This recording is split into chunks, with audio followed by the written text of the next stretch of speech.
जब हम फिनाल के रिएक्शन को पढ़ते हैं तो यहाँ दो तरह की रिएक्शन की पॉसिबिलिटी है। चूँकि फिनाल में यहाँ बेंजीन रिंग जुड़ा हुआ है और एक फंक्शनल ग्रुप है OH, तो दो पॉसिबिलिटी है रिएक्शन की। पहली पॉसिबिलिटी है कि इस OH से कैसा रिएक्शन होगा, कौन कौन से ग्रुप रिएक्ट करेंगे, कैसे रिएक्ट करेंगे।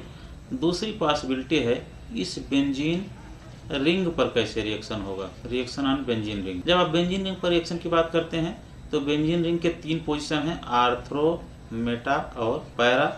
तो यहाँ कैसे रिएक्शन होगा, रिंग पर किस पोजीशन पर रिएक्शन होगा, आर्थ्रो पर होगा कि मेटा पर होगा कि पैरा पर होगा, और OH कैसे रिएक्ट करेगा, इन सबको हम देखते हैं। पहला हम लेते हैं कि फिनाल में OH के साथ कैसे रिएक्शन होता है। दूसरा हम पढ़ेंगे कि रिंग पर कैसे रिएक्शन होता है। क्योंकि हमने अपने पिछले वीडियो में डिस्कस किया कि फिनाल एसिडिक कैसे होता है, उसमें हमने बताया है कि अगर आप एक्वस हाइड्रॉक्साइड आयन को फिनाल से रिएक्ट करा दीजिए तो ये फिनॉक्साइड आयन में कन्वर्ट हो जाता है और ये फिनॉक्साइड आयन डीलोकलाइज होता है रिंग में, और जिसके कारण, इस डीलोकलाइजेशन के कारण ये स्टेबल हो जाता है। अगर आपको डिटेल में समझना है कि कैसे स्टेबल होता है तो आप हमारा फिनाल एसिडिक क्यों होता है इस वीडियो को देखिए। आप ये कह सकते हैं कि ये H जो है वो H+ के रूप में निकलता है, इसलिए आप कह सकते हैं कि चूंकि H ग्रुप यहाँ OH का H जो है H+ के रूप में रिमूव होता है तो ये ग्रुप रिएक्टिव होता है, और जहाँ जहाँ भी ऐसी पॉसिबिलिटी होगी कि H किसी के साथ निकल सके वहाँ ये रिएक्शन करेगा। मैं 2-3 रिएक्शन लेकर के आपको दिखाता हूँ कैसे रिएक्ट करता है। पहला रिएक्शन हम लोग देखते हैं, फॉर्मेशन ऑफ एस्टर। अगर आप फिनाल को सोडियम हाइड्रॉक्साइड से रिएक्ट करा दीजिए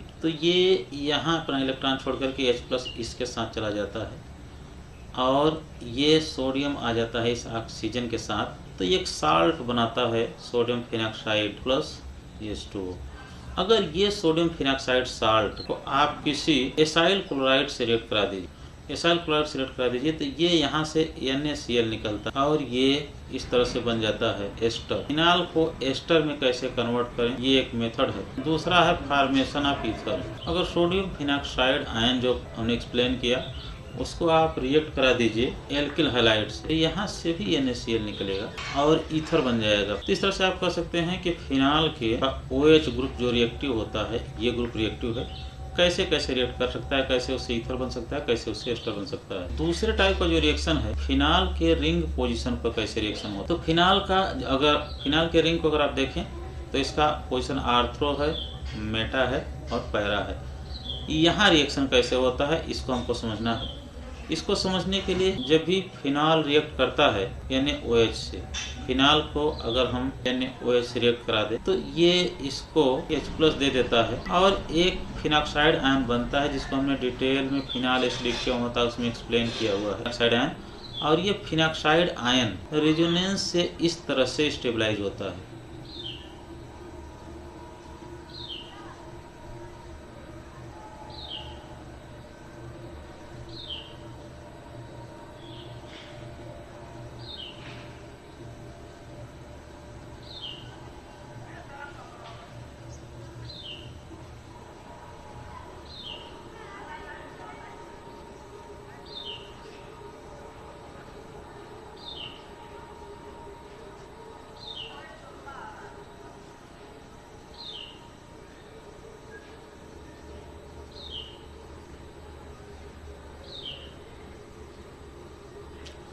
ये देखिए फिनाल का स्ट्रक्चर है, ये फिनॉक्साइड आयन का स्ट्रक्चर है, फिनॉक्साइड आयन के रेजोनेंस स्टेबलाइज स्ट्रक्चर। अब देखिए OH ग्रुप का ये आर्थ्रो पोजीशन है, ये मेटा है, ये पैरा है।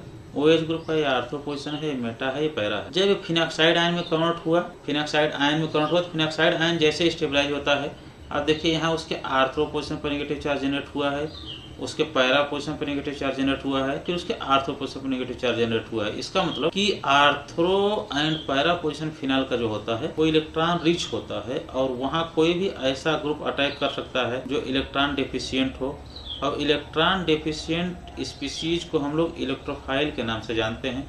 तो आप ये कह सकते हैं कि फिनाल के आर्थ्रो पोजीशन पर इलेक्ट्रोफाइल रिएक्ट कर सकता है, फिनाल के पैरा पोजीशन पर इलेक्ट्रोफाइल रिएक्ट कर सकता है, या फिनाल के इस आर्थ्रो पोजीशन पर इलेक्ट्रोफाइल रिएक्ट कर सकता है। तो इस तरह से आप कह सकते हैं कि अगर इसका हाइब्रिड स्ट्रक्चर हम लोग देखें, फिनाल का रेजोनेंस हाइब्रिड स्ट्रक्चर होगा वो कुछ इस तरह से होगा।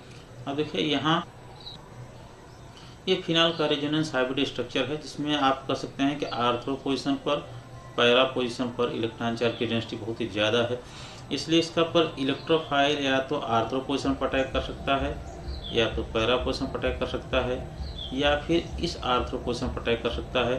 तो इसलिए फिनाल का अगर आप रिएक्शन पढ़ेंगे तो हमेशा फिनाल प्रेफर करता है इलेक्ट्रोफिलिक सब्स्टिट्यूशन रिएक्शन के, मतलब उस पर हमेशा इलेक्ट्रोफाइल का अटैक होना चाहिए आर्थ्रो पोजीशन पर या पैरा पोजीशन पर, तो electrophilic substitution reaction phenol show करेगा। इसलिए आप ये कह सकते हैं अगर आप किसी फिनाल का रिएक्शन समझना चाहें रिंग पर तो क्या क्या पॉसिबिलिटीज हैं। अगर आप एल्काइलेशन कराएं जो फ्रेडल क्राफ्ट रिएक्शन होता है, सपोज कीजिए मैंने CH3Cl AlCl3, ये एल्काइलेशन रिएक्शन है। एल्काइलेशन रिएक्शन में एल्किल ग्रुप आज इलेक्ट्रोफाइल जनरेट होता है, ये इलेक्ट्रोफाइल की तरह जनरेट होता है। तो आप कह सकते हैं अगर आप फिनाल का एल्काइलेशन कराएंगे तो यहाँ CH3 ग्रुप आ सकता है, या दूसरी पॉसिबिलिटीज है कि पैरा पोजीशन पर CH3 ग्रुप आ सकता है।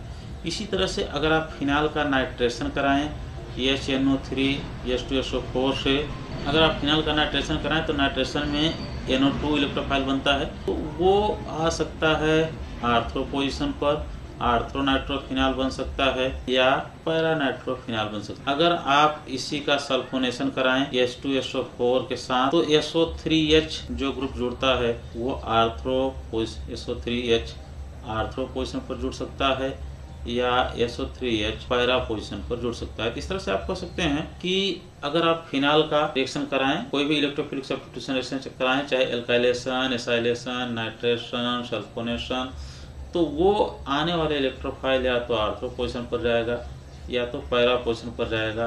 अब क्यों आर्थ्रो पोजीशन पर जाएगा, क्यों पैरा पोजीशन पर जाएगा, इसको हमने डिटेल में एक्सप्लेन किया कि आर्थ्रो में पैरा पोजीशन पर इलेक्ट्रॉन चार्ज की डेंसिटी ज़्यादा होती है। क्यों?